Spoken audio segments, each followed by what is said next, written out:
이분은 사실 그림을 그릴 때가 이제 20세기 초반, 그러니까 1900년대 그때라서 한참 입체파가 막 뜰 때예요. 그래서 이제 초반에 이제 이 드샹도 입체파를 그려야겠다. 나도. 근데 그때 그렸던 그림이 바로 이 그림이에요. 계단을 내려오는 누드죠.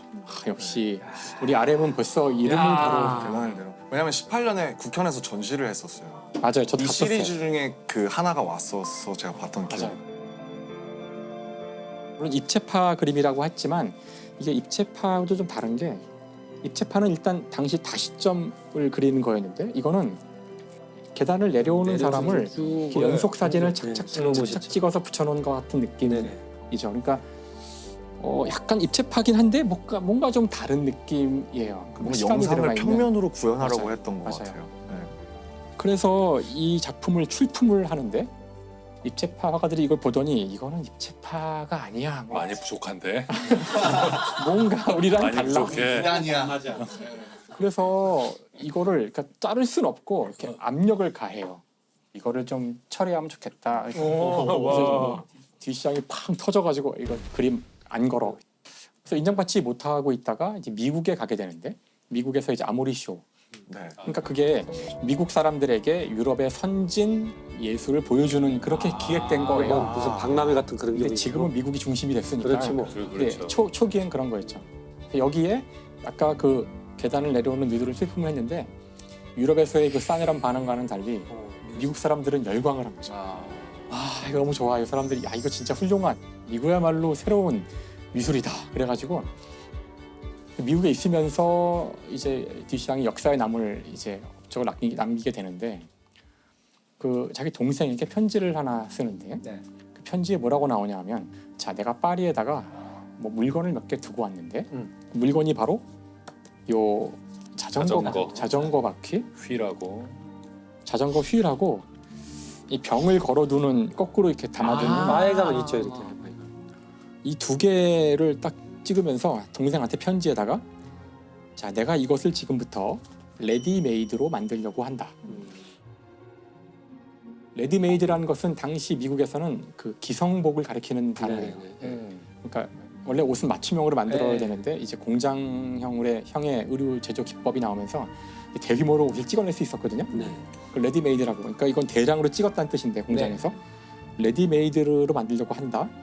자 그러기 위해서 여기다가 내 이름을 서명해 주렴. 그러니까 이 사람의 이름이 마르시아 듀샹이니까 그 이름을 써달라는 거예요. 동생 보고 동생 자기 보고 이름을 쓰면 서명하게 하라고 했다는 그것이 게 예술 문제적인 거죠. 작품이 될 거라는 그런 이제 암시를 주는 건데 아주 역사적인 그런 편지예요. 왜냐하면 지금 실제로 많은 현대 미술가들은 예를 들어 뭐 유럽의 작가가 한국에서 전시를 할 때 한국으로 작품을 보내지도 않아요. 많은 경우에. 그렇죠. 안 보내요? 작품 지시서를 보내는데 이렇게 만들어라고만 하죠. 그 비엔날레 규격을 보내주면 그걸 보고 만들면서 계속 그 소통을 해요. 이게 맞나? 그래서 그 완성이 되면 그게 작품을 전시하게 되는 셈인데 뭐 3D 프린팅이래 요즘. 그렇죠. 그때 작가가 한 것은 이 종이를 한 장 보낸 거죠. 많은 전시가 그런데요. 사실 이 듀샹의 이 행위가 바로 현대 미술의 그런 현대 미술의 시초가 된 것이죠. 근데 안타깝지만 동생의 답장이 뭐였냐면은 오빠 이거 다 치워서 없어. 아이고. 오빠 말을 듣고 가봤는데 다 버렸어. 버렸어. 그래서 새로운 미술이 탄생할 수 있었으나 이때 탄생 못해요. 우리는 조금 더 현대 미술의 탄생 기다려야 하는데 실제로 첫 번째로 작품을 낸 때는 1916년이었고 바로 이것 타자기 덮개거든요. 언더우드라고 타자기를 덮어두는 그 덮개인데 이거를 출품을 하게 돼요. 근데 이거를 출품을 하고도 저 출입구 옆에 그냥 갖다 놨대요. 아무 설명도 없이 누구도 알아보지 못한 거죠. 그렇죠. 끝난 거예요, 이러고. 작품인지를 모르고. 작품인지 모르고. 지금 우리가 가끔 뭐 미술관에 가서 겪는 그런 일이죠. 이건 작품일까 아니면 그냥 갖다 놓은 의자일까 소품일까. 그렇죠. 그래서 듀샹이 이제 이건 안 되겠다. 뭔가 충격요법을 쓰지 않으면 자신의 이런 노력들이 행위들이 예술로 인정받지 못하겠구나. 그래서 이제 드디어 사고를 이제 치게 됩니다.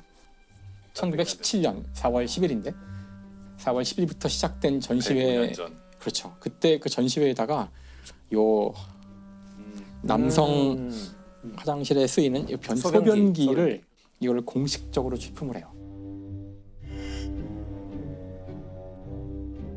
그래서 이걸 사다가 6달러에 샀다고 돼 있는데 6달러로 돈을 들고 사다가 여기다가 이제 사인을 하는데 자기 이름을 쓰지 않고 여기 가면이죠. 리처드 무트라고 자기 이름을 속이고 이걸 제출하죠.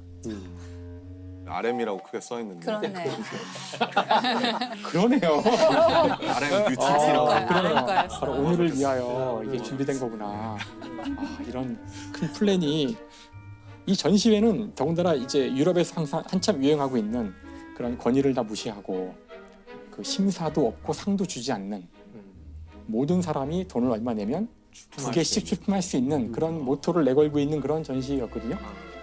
그래서 전시 제목이 앙대팡당 그 독립미술가 협회라고 해서 약간 맞아요. 독립된 네, 뭐 그거를 미술가라고 따라한 그래서 이거를 취품을 하자 아무리 급진적인 미술을 표방하는 단체였지만 야 이거는 얘는 이게 무슨 이거는 작품이냐. 심하다. 이거는 너무하다. 그래서 네. 긴급 회의를 열게 돼요.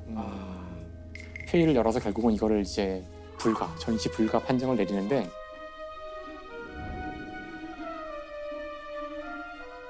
그때 이제 뭐 이유를 사유를 달아요. 뭐 사유도 이제 샘은 네. 본래의 자리에 있으면 매우 유용한 물건이겠지만 네. 미술 전시회는 그 본래의 자리가 아니며 네. 어떤 정의에 의해서도 그것은 예술 작품이라 할 수 없다. 정말 자신 있죠?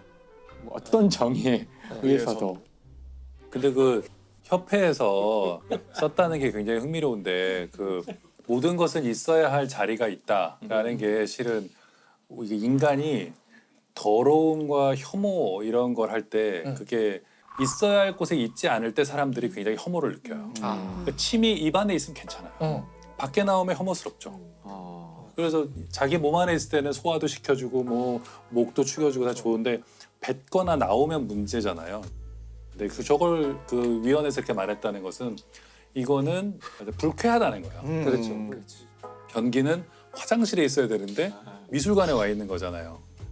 안 괜찮은 거죠. 맞아요. 혐오스러운 물건이 되는 거죠. 음. 뒷시장이 그걸 흔든 거겠네요. 그리고 실제로 프랑스 태생이라고 하셔서 프랑스의 배관 시설이 당시엔 굉장히 안 좋았는데 미국의 배관 시설은 사실 그 당시에 굉장히 1910년도 초반에는 좀 훌륭해서 거기에서 어떤 그 아름다움을 느꼈을 수도 있다라는 글을 이건 또 봤었어요. 전혀 몰랐던 일리가 있는. 그래서 사실은 또. 그 샘 작품도 원래 처음부터 다 설계하고 했다기보다는 나름 거기 그 예를 들면 그 뭐라 그러죠 브로셔 같은데 이 변기의 아름다운 곡선과 그런 걸 위주로 감상하세요라는 나름의 가이드가 있었는데 우와. 그게 논란이 되고 제명이 되고 나서 아이디어를 메이크업한 것 같다라는 그럴 수도 있죠. 그렇다고. 야, 이런 얘기인데. 박사님 한 분 더 나셨네. 아, 깜짝 놀랐어요. 역시 저는. 미술로 오니까 바로 날아다니는. 듀샹도 인간 아닌가. 그래서 일단 맨 마지막 문장이 중요한데 이것은 예술이라고 부를 수 없다.